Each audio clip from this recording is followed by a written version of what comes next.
I also think it's extremely obvious that Kevin Stefanski doesn't mess with Shedeur Sanders the way the outside public believes that he should.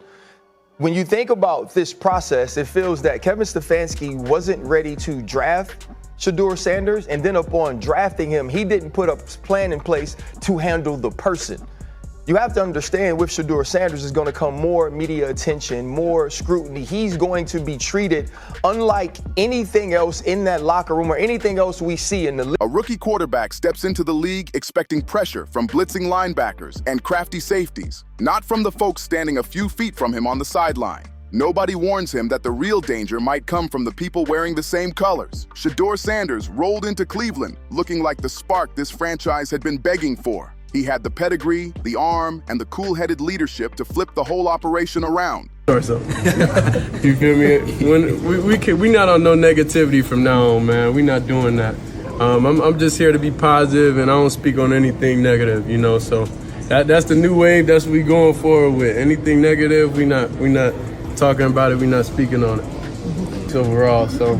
But now he's stuck in a storm that has nothing to do with missed reads or bad throws. This chaos is aimed right at the coaches, the very people who were supposed to shape him into the next franchise leader. What's happening in Cleveland doesn't feel like a simple decision anymore. It feels like someone is jamming the brakes on purpose. Then, on first take, Ryan Clark stepped in and lit the whole thing on fire. He dropped a claim so bold that fans started whispering conspiracy theories before the segment even ended. Clark stared into the camera and delivered a wild accusation, one that rewrites everything we thought we understood about this draft pick. He said, Kevin Stefanski never believed in Shedeur Sanders from the very beginning. None of us can look at Shedeur Sanders and find extreme fault with his position. Lamar Jackson, let's not talk about him like he's a quarterback and stop there. He's a superstar. Two-time league MVP. Okay?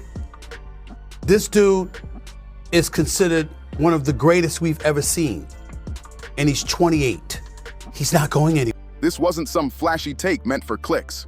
This was Clark calling out the head coach on national TV, saying the man never trusted his own rookie from day one. And before we dig deeper into this mess, do me one favor. If you believe Shedeur deserves a real shot, hit that like button right now. And if you're new here, hit that subscribe button so you don't miss a single update on this wild situation.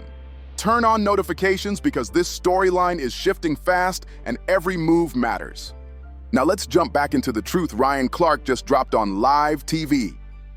The second he said it, the whole studio froze. Stephen A. Smith leaned in like he couldn't believe what he heard, and Dan Orlovsky looked stunned, like Clark had snatched secret N.F.L. files right out of a vault. But Ryan wasn't done. He pushed even harder on his stance. He said this kid came into Cleveland with big expectations and a legendary name, but he didn't have the one thing a rookie quarterback needs more than anything: a head coach who actually wanted him there.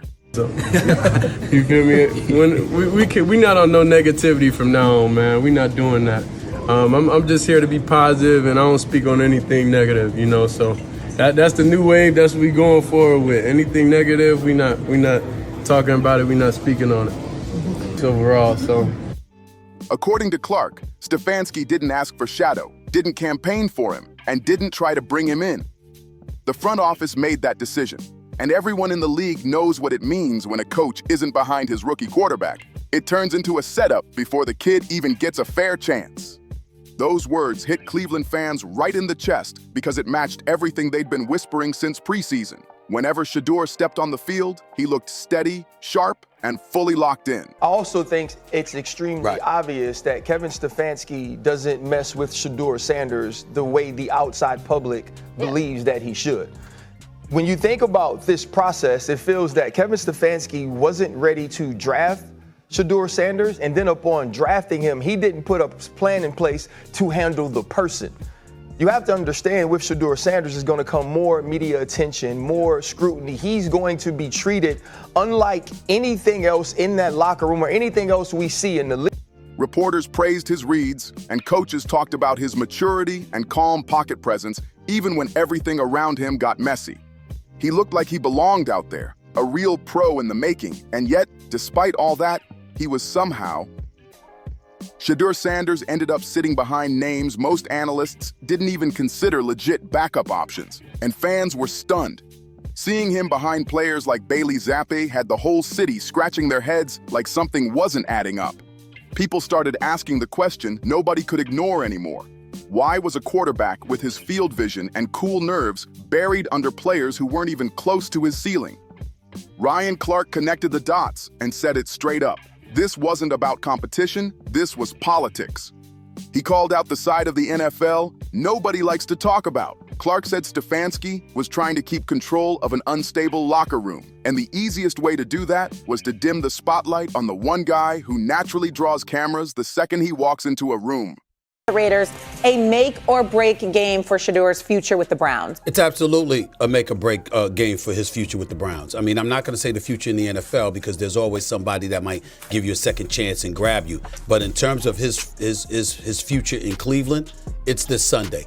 He cannot look like trash. He cannot go out there and complete 25% of his passes. He cannot look lost and completely discombobulated. And we're not going to throw out excuses about him not having any reps with the first team. And I'm not saying this negatively towards him. I don't believe he was put in a position to succeed the other day. I don't believe he's been put in a position to succeed with the Cleveland Browns. I view the Cleveland Browns as a house divided, where whether it's the offensive coordinator and the head coach having a different view than the GM and the owner or whatever it is, I don't know what the hell is going on. Ryan wasn't just talking about depth charts. He was talking about presence, the kind Shedeur has had since Colorado, under his father, Coach Deion Sanders. Shedeur isn't just a quarterback. He's a movement, a brand, a modern athlete who understands both the business and the game, and some coaches don't know how to handle that kind of energy. Cameras follow him whether he wants them or not, and that clashes with old-school coaches who want quiet systems and strict hierarchies. That description fits Kevin Stefanski perfectly.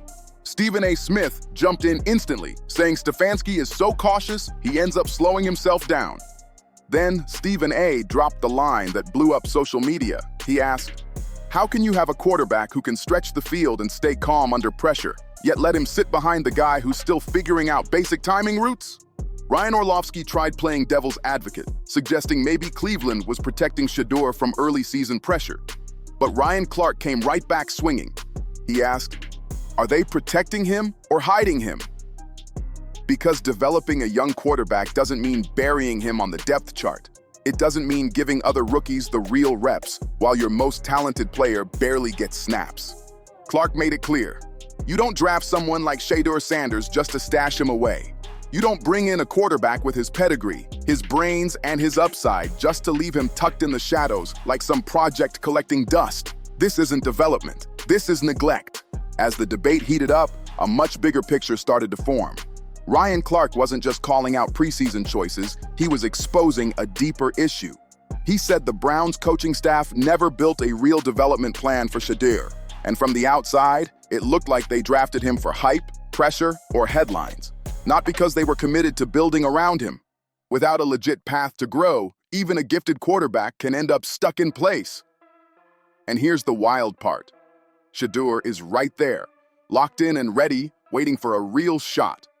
Fans started noticing a pattern that feels way too familiar because Cleveland has been chasing a quarterback answer for years.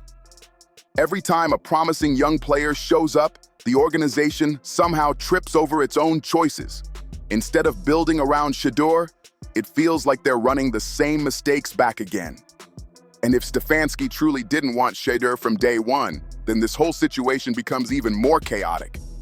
No rookie can thrive with one foot on the field and the other trapped in a coach's doubts. The longer this drags out, the louder the league whispers about Cleveland wasting their best shot in years. They've got a potential franchise quarterback ready to compete right now, and they're leaving him on the shelf.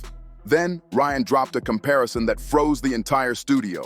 He brought up Kobe Bryant's early NBA years, reminding everyone how young Kobe had to deal with coaches who tried to hold him back before trusting him with real responsibility. 25% of his passes. He cannot look lost and completely discombobulated, and we're not going to throw out excuses about him not having any reps with the first team. And I'm not saying this negatively towards him. I don't believe he was put in a position to succeed the other day. Ryan explained that some coaches don't know how to handle young stars. They think the only way to create discipline is by forcing them to struggle first. But that approach doesn't work for every athlete. And it definitely doesn't work for someone wired like Shader Sanders. Some players grow through confidence, some grow through opportunity, but right now, Shedeur is getting neither. And back in Cleveland, the media is starting to notice, and the questions are getting louder. Beat reporters have been noticing something strange every single day. Kevin Stefanski barely says Shedeur Sanders' name when talking about quarterback development. Anytime he's asked about progress, he gives those safe, vague answers, and when reporters push him about giving Shedeur first-team reps, he slides right back into cautious lines like, "We'll see in due time," or "We like the competition." What competition is he even talking about? Joe Flacco struggled, Bailey Zappi couldn't move the offense, and the obvious next man up should have been Shedeur. Instead, the staff kept cycling names like they were avoiding the one choice that actually made sense. Fans online went crazy. People on X called it exactly what it looked like: Shedeur suppression. They posted clips of Shedeur throwing clean, sharp passes next to Zappi missing basic reads, and the difference hit everyone right in the face. Ryan Clark's comments didn't just expose Stefanski, they confirmed everything fans had been shouting for weeks. Then Ryan dropped the line that blew the internet up. He said, "If this coaching staff doesn't believe in him, then let him go somewhere that does. Trade him now. Don't waste his prime behind players nowhere near his level." That shook the football world. Hashtags like #free Shedeur and #let them play started trending instantly. Even former players jumped in. Chad Johnson said Ryan was telling the truth, and that you don't bench a QB like that unless you're scared of the noise he brings. Then Deion Sanders added fuel with a message saying, "God's plan will always expose what is hidden in Cleveland." Fans instantly connected the dots. Inside the locker room, tension is rising. Players who worked with Shedeur during camp say he's legit, studying film late, grinding footwork, mastering details. But they also see the frustration building because he still hasn't gotten a fair shot. A team source said Shedeur is not asking for a crown. He is asking for reps. That said everything about where his head is. Meanwhile, the staff keeps calling this normal competition, but whispers inside the building say Stefanski might lose the locker room if he keeps this up. Some vets already believe Shedeur deserves his chance, and ignoring that can split a team fast. Shedeur isn't just another rookie. He's part of the new era of NFL athletes with their own brand, confidence, and presence.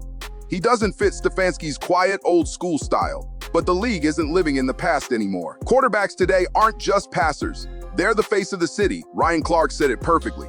Stefanski is trying to coach like it's 2005, but the reality is 2025.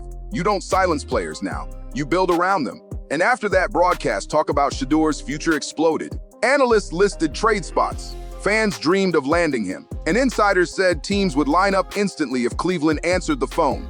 Now national media is asking if the Browns are about to waste another franchise-level talent. Pressure is on, the world is watching, and Shedeur Sanders is waiting. Will they let him play or let him walk? Comment SS100 below if you want to see him take the field this Sunday.